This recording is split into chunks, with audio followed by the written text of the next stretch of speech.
Corbel released a bunch of new images and a video showing this strange pyramid-like shaped drone flying and buzzing around a bunch of US destroyers in 2019 just off the coast of California.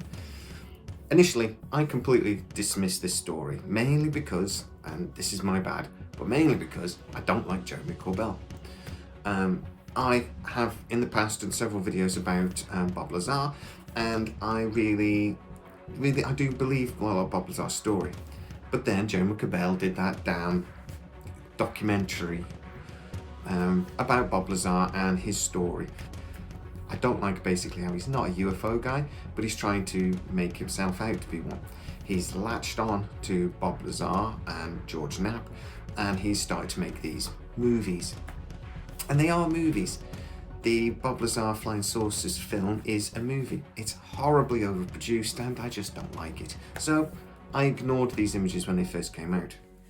But now it started to appear in mainstream media, and it has actually been confirmed by the US Navy that these images are genuine and were taken in 2019 just off the coast of California, involving 4 USS destroyers.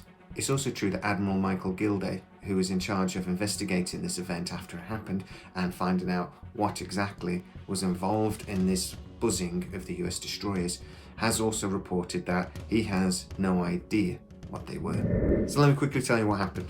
Back in 2019, 4 US destroyers and several other smaller vessels were involved in a training exercise just off the coast of California. On the first day at 10 p.m, the USS Kidd spotted what they believed to be an enemy vehicle or some sort of drone. It approached them and buzzed them, and they were put on an alert to try and identify what the risk factor was. Shortly after that, the USS Rafael Paletta also saw something in the sky, followed shortly after by the USS John Flynn, who reported seeing a red flash at 10:03. The USS Rafael Paletta then at 11:25 saw a white light hovering over its flight deck.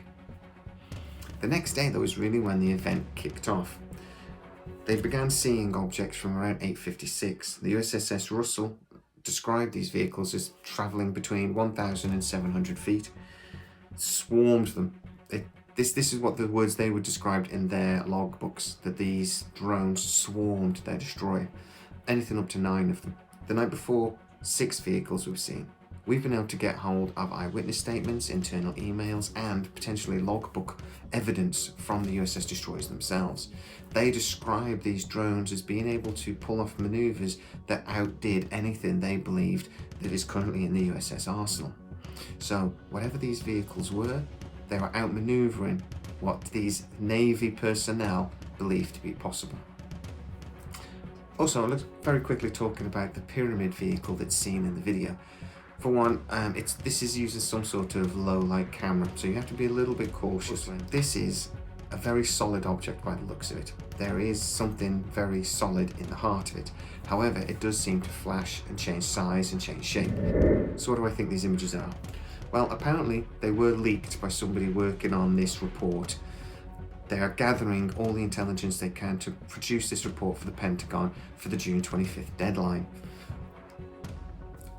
On one hand, I think, yeah, of course there would be leaks. There's this much information and this much public interest. Somebody is going to take advantage of that and try to get some of this information out there.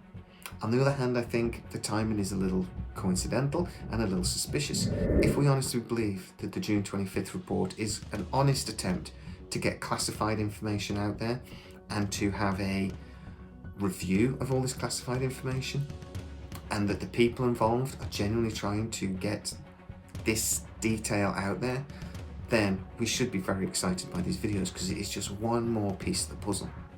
However, if you're a little bit concerned that this is all one big trap, and things like the Salvatore Pay patents are actually part of that, a video coming very soon on our channel, then you should look at these videos with a lot of suspicion. Is the US government creating a narrative that we are being suckered into?